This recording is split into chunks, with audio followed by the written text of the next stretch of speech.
What if I told you that you could have the most realistic track work on the planet without hand laying or expensive jigs? Introducing the Roadmaster series from Oak Hill Model Railroad Track Supply. Straight track, curved track, diamonds and turnouts that are easy to assemble and provide all the detail of real track. And coming soon, curvable turnouts. Learn more on their website, ohrtracksupply.com. From trackside to roadside and wherever you'd see a sign, Scale Signs has it all. With over 1,400 offerings in N, HO, S, and O scale, Scale Signs has the largest collection of fine scale signs on the planet. Come see the details that bring your models to life on their website, scalesigns.com. Attention Proto Throttle users. If you've ever wanted to have your throttle fit more comfortably in your hand and change the batteries without removing the throttle's case, now you can. Introducing the Narrow Throttle, a new product developed by Scott Thornton that reduces the size of the Proto Throttle by over 25%. Log on to narrowthrottle.square.site to learn more. That's narrowthrottle.square.site. Enjoy more comfort and never have to open the case again. ATLP Extra is our monthly newsletter delivered right to your inbox each month. Sign up for free at atlpextra.com.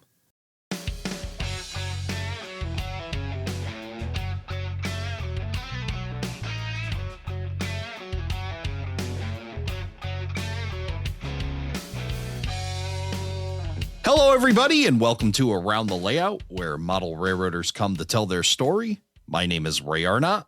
So glad you could join us. It's time to talk about autumn scenery. Although we are heading into summer, we're already looking forward to fall and modeling what I think is the most eye-catching seasons out there. And joining us to talk about the book he's written for that, Marty McGuirk. Marty, good to see you again. Hey, Ray, good to be here. It's been way too long since we've had you on the podcast, all the way back to June 6, 2023, episode 43, when we brought you on and learned about you and your modeling. And I think there's been some changes in the last 3 years. You want to bring us up to speed and let us know what we've been missing? Sure. Wow. It's been a while, I guess. Yeah.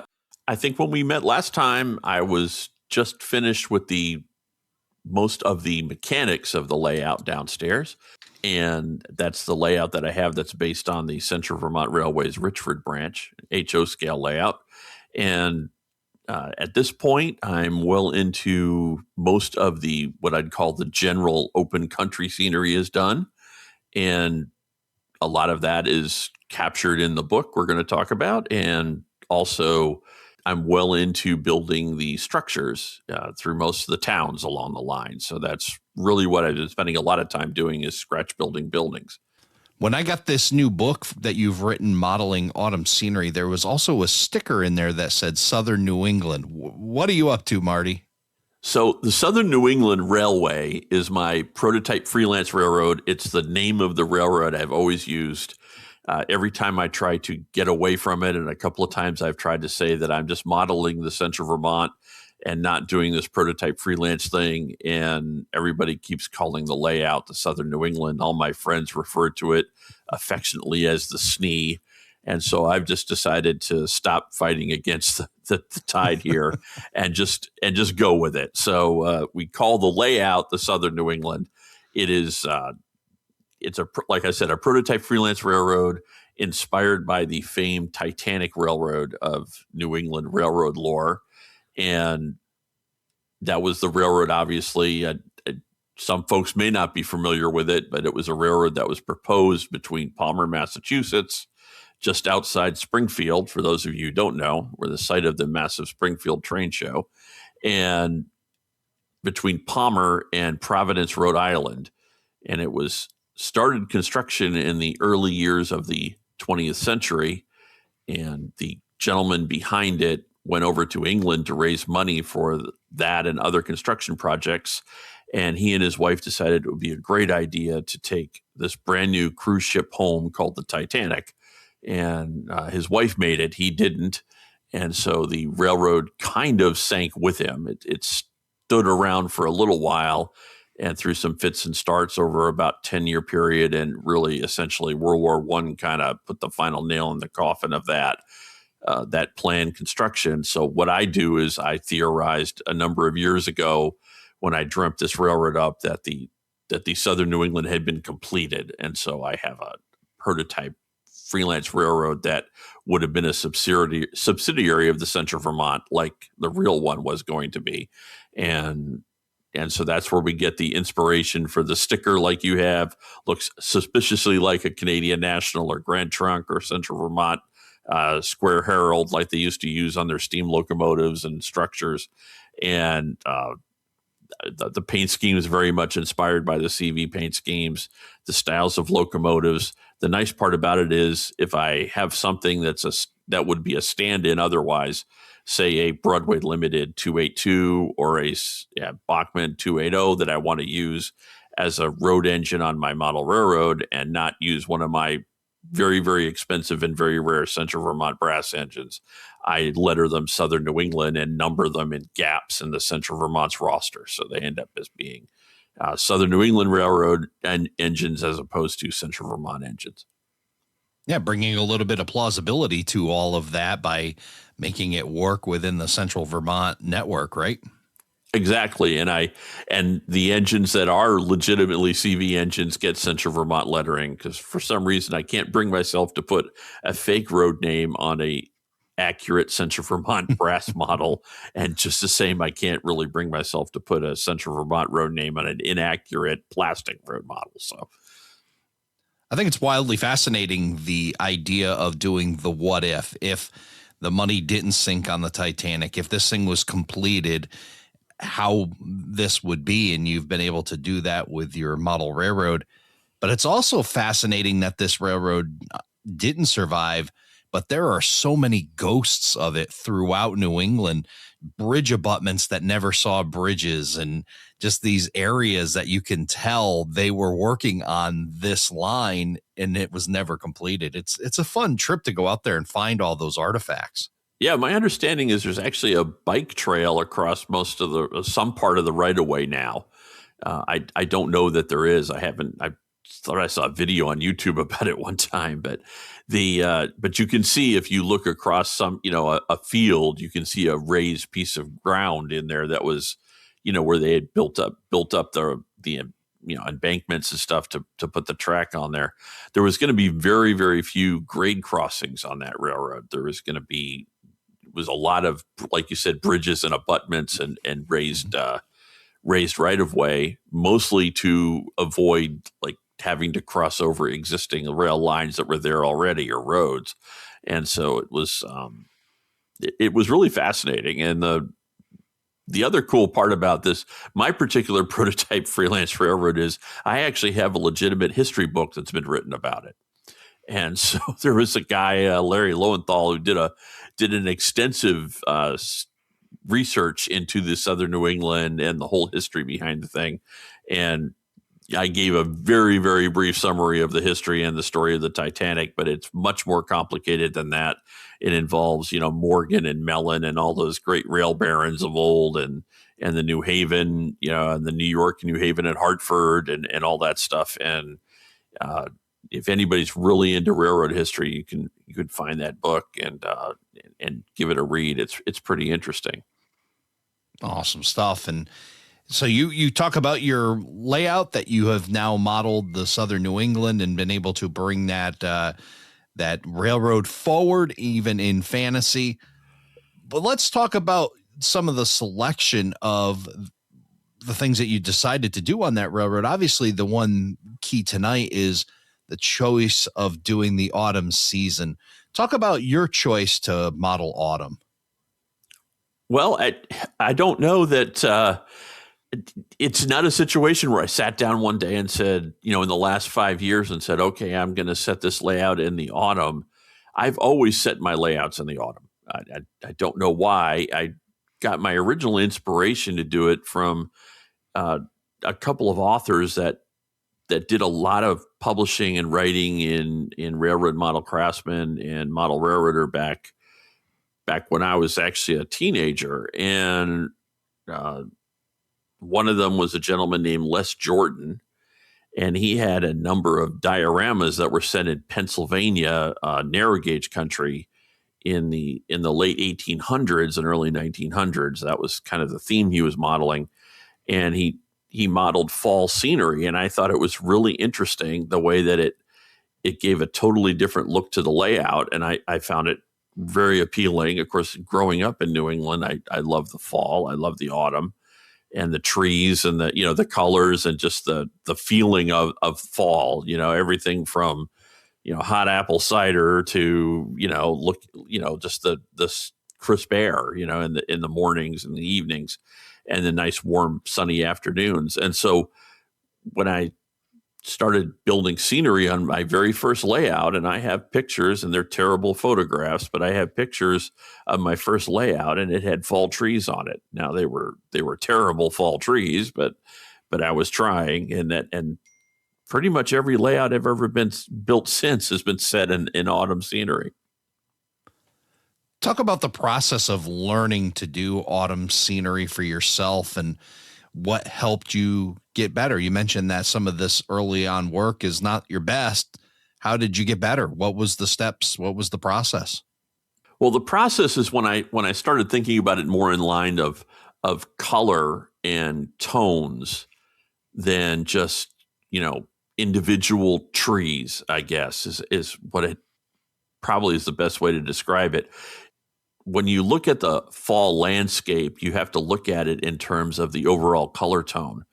And the second thing you have to do is decide what part of the fall you're modeling. Perhaps more than any other season of the year, there isn't really one look that says fall. I think we're all familiar, when we think of the multicolored trees and the bright colored trees and brown grasses, and that's probably the first thing that leaps to people's mind when they think of fall scenery.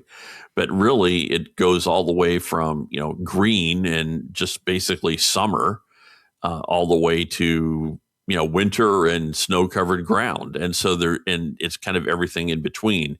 So you have to pick a point on that transition, on that timeline within the season, or you're going to get yourself in trouble. And once you pick that point, you have to identify the overall color tones that are present in the landscape at that time in the season, and then capture those. And so what I settled on ultimately is what I call in the book the past peak season, and that is I'm not modeling the blazing bright red and orange trees and yellow trees. The colors are a little more muted, a little toned down. They've passed their peak, and they are getting into more of the rust colors and browns and things that are a little easier on the eye, perhaps. And I find that's a color tone that I find particularly appealing on the model. I much prefer in the real world to see the blazing yellow and blazing red trees and blazing orange maples and stuff. But when I start applying that into the layout, it kind of jumps out, and it's garish, and it can quickly get out of control and look a little Christmassy or a little circus-like, I guess. And by keeping the color tones similar to one another, and in that brown and dark red and rusty orange as opposed to bright orange range, that's where I've settled on as a sweet spot for the scenery that I'd have on the layout now.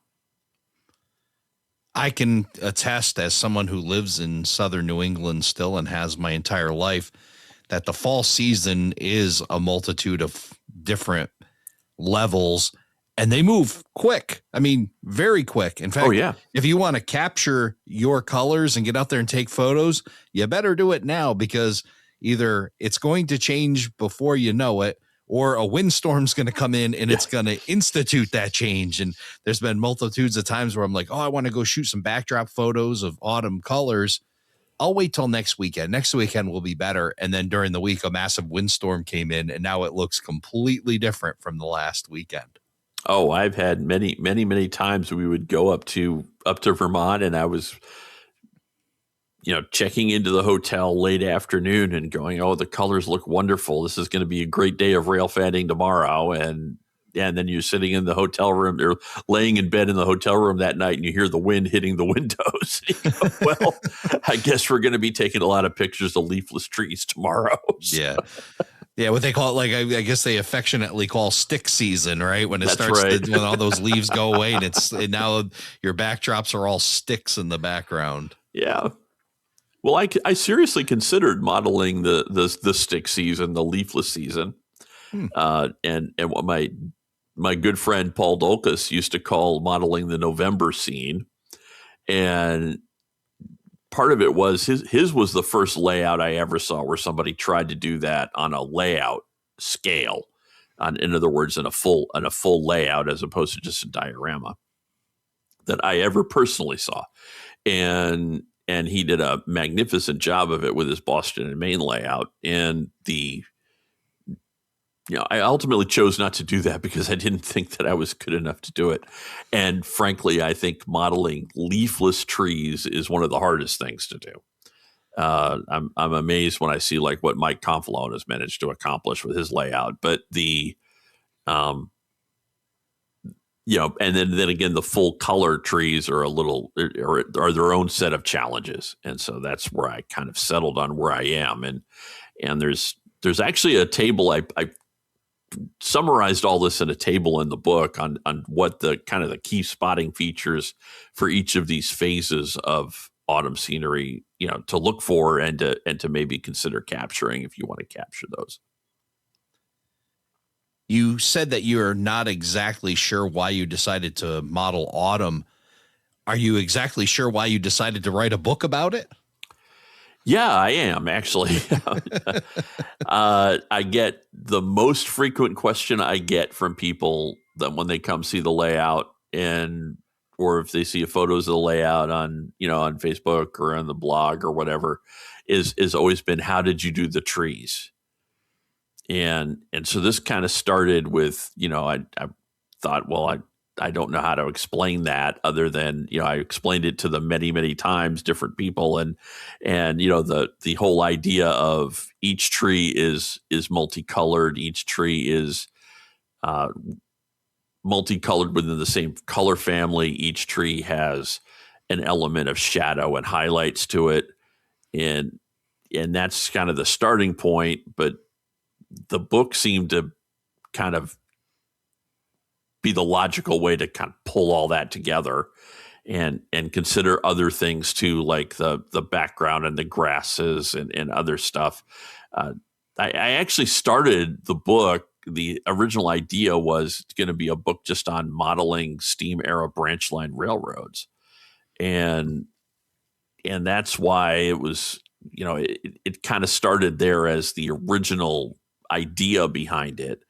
And there was enough just on the scenery to do a book on the scenery. So that's ultimately what I did. Yeah, I was going to say over 100 pages here, I think it is, or exactly 100 pages, chock full of amazing techniques and guidance on, as you mentioned, trees and ground cover and even, roads and how you lay all that out with leaves on the sides and colors and all this, a wealth of knowledge here. And not just from you, but contributions from quite a few really amazing modelers as well. Oh, that was so awesome that those guys were willing to do that and were so great about it. I mean, they were just, I didn't get any resistance. I kind of contacted all those guys with some trepidation and I said, I'm doing this book.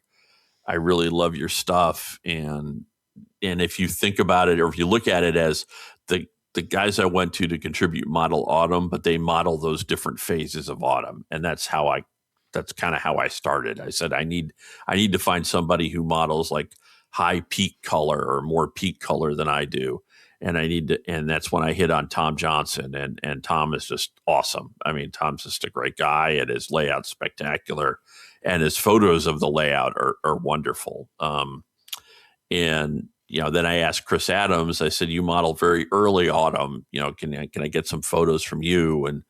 And then John Haney is the other one who does like the stick season and the there's basically snow on the ground, but it's not snow covered. There's just enough snow there that we know it's cold. It's the late part of the fall and early winter. And all those guys were so great. And Ed Kopinski, who sent me a couple of photos of his N scale modeling that's also in the stick season. And so those guys were just great about that. And then my good buddy Bernie, I needed something on conifers. I don't really do a lot with conifers.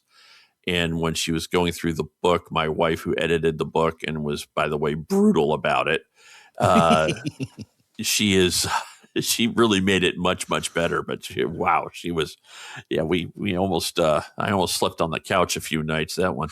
Anyway, she said, you have all this stuff about the deciduous trees. You need something to counteract those with something about, conifers or pine trees. And I said, well, I really don't do much with those. And we were kind of tight against our self-imposed deadline. And I called Bernie up and I said, I need something on pine trees, and you have some pine trees. So he sent me a bunch of photos of pine trees he has on his O scale layout. So even though he models the spring, it's still the leafless season. And I just really wanted to include some stuff on the pine trees he had on his layout. So, and the techniques he used to make them. So that's those guys were all fantastic and really, really made the book in a lot of places. They sent me so many great pictures. Oh, and Bob Van Gelder. I can't not mention Bob Van Gelder. And Bob also sent me some photos of his wonderful Millville and South River Railroad.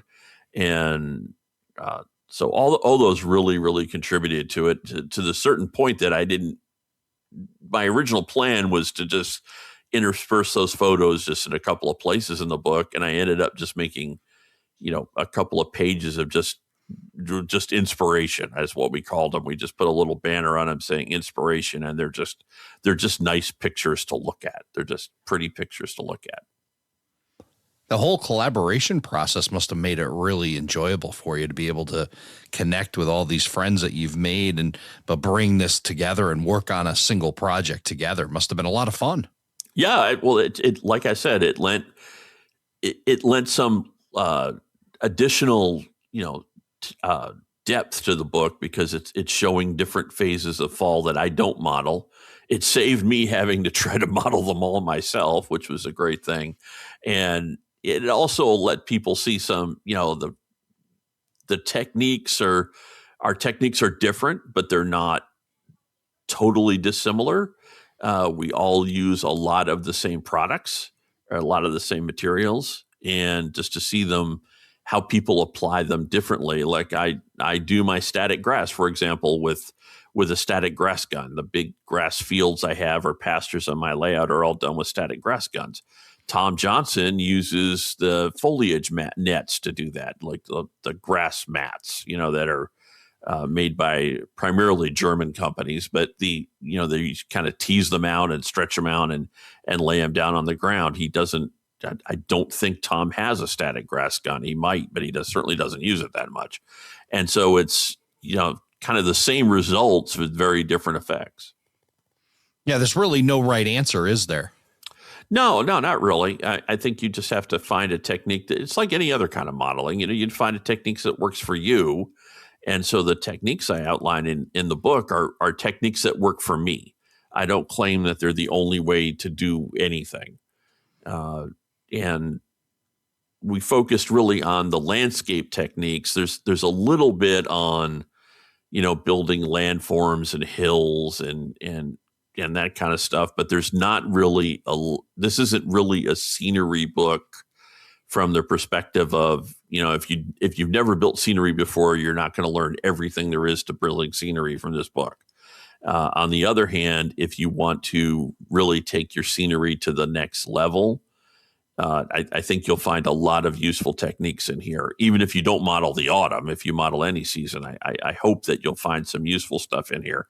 I've heard that from several people. They said, I don't model the autumn, but I've found some really useful stuff in here. That's great. So, for the listener who's right now listening to this and saying, yes, I want to model the autumn. I love the season.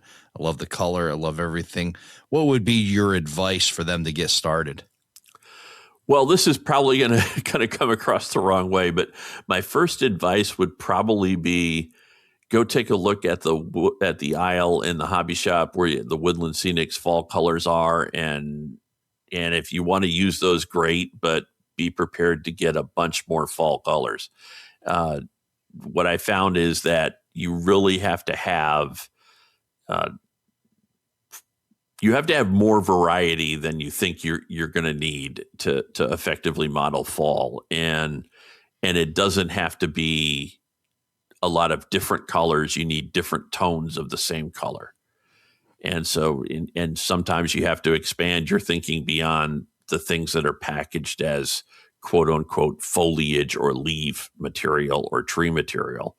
One of my favorite colors to use is a ground foam that Scenic Express makes as a ground cover. They make it as part of like their soil line. You see it in the selection of soil colors, and it's called Georgia Fine Clay. And I use that on I use it almost everywhere on the layout other than the ground. I use it for the trees. I use it in the bushes.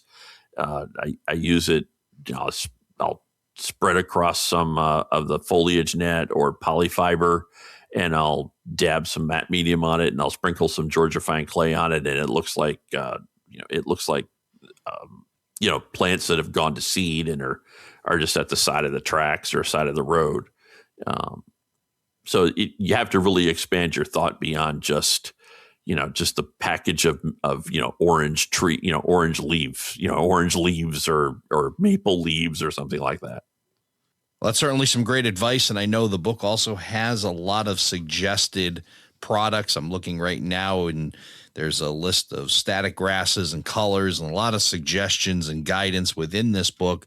Modeling Autumn Scenery, Capturing Fall on Your Model Railroad by Marty McGuirk. Marty, tell us where we can get a copy of this beautiful book that you've created. Oh, well, we do have it available in a couple of hobby shops across the country, but mostly the best and easiest way to get it is to just order it direct from our website, and that's just artisanrailmedia.com. And you can find it there. And while you're there, you can find a couple of Central Vermont and Southern New England decals also, if you just absolutely have to have a Southern New England car on your own layout. Awesome stuff. So decals and books and everything else, we'll head to that website, artisanrailmedia.com, and we'll share a link to that in our show notes, aroundthelayout.com/236. Marty, we were talking about your Southern New England earlier. What's your big project on the layout right now? What's on the agenda? Right now, there's two things I've got in mind. I've got, like I said, I'm working on some structures. I'm filling in some structures on the town that's in the front of the layout. When you come down the stairs into the basement and around the corner, there's too many empty lots in there, and I got to pay some attention to that and fill that in. My goal is to get there's a large hardware store I found a prototype for that I thought was kind of cool, and I'm actively working on that right now. One thing I try to do, Ray, is with every project, I try to come up with a new material or a new technique or a new thing to work on or a new thing to try. And in this case, I'm trying Best Trains is Brian and Jill Bollinger's company. They make a laser etched shingle board is the best way I can describe it. So it's wood that's been etched with shingle shapes on it. And you and I both know well what a shingled building looks like. Mm-hmm. It's, these are not shakes. These are not, uneven edges. These are flush cut, even shakes that are shingles on the building. And these are actually laser etched into the wood and so on. The building the prototype I chose, when I looked at the photo, I said, well, the whole front wall of this thing is these shingles. And so I didn't want to think about putting row after row of paper shingles on this thing. So I decided to try this laser etched wood. So that's what I'm working on right now.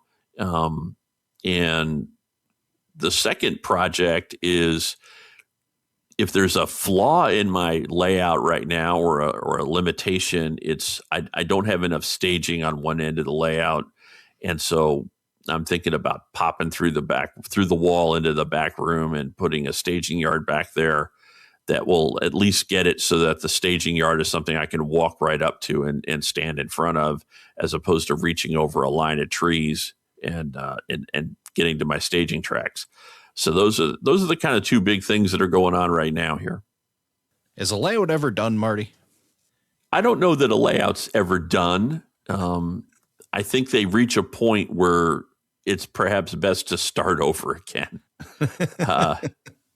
I think of it in terms of this: if you're putting your birds in the fields and gluing HO scale pheasants in the field, and you have literally nothing else to do, maybe it's time to start planning the next layout. I think everybody likes to feel like we got another layout in us. I don't know that I do or don't, but I'm certainly still enjoying this one. Isn't it kind of a funny thing when you build all this talent, like you talked about even in the book with modeling autumn scenery, and you really get good at it about the time your layout's done? What do you do with all that talent? And that's almost where you got to have some kind of avenue to be able to express all these lessons that you've learned. Oh, well, that's a challenge. The other problem too is sometimes you get to a point where you say the layout's done, and then you go look at what the first thing you did and compare it to the last thing you did, and or the latest thing you did, and you go, wow, you hope that you got better at it along the way. At least that's what I hope. In corporate America, they call it continuous improvement. And I think that's what goes on with layouts as well. Continuous improvement as you continue to build your skills. And books like Modeling Autumn Scenery are certainly books that can help you look at ways to improve your skills, improve the look of your layout, and capture that season that you're looking for. Marty, thank you so much for coming on and telling us all about this great book. And we'll, again, share all the links to that so everybody can get themselves a copy at aroundthelayout.com/236. Great. Well, thanks for having me, Ray. I really, really appreciate it. And I really just love the feedback and the response we've gotten to the book so far, and hope that people find something useful in it. Thank you for joining us for this episode of Around the Layout. Learn more about today's episode, check out past shows, and much more on our website, aroundthelayout.com. Show your support by becoming an operating crew member at aroundthelayout.com/crew. Follow us on social media, aroundthelayout.com/social. And send us your feedback, aroundthelayout@gmail.com. Thanks for hanging out with us around the layout.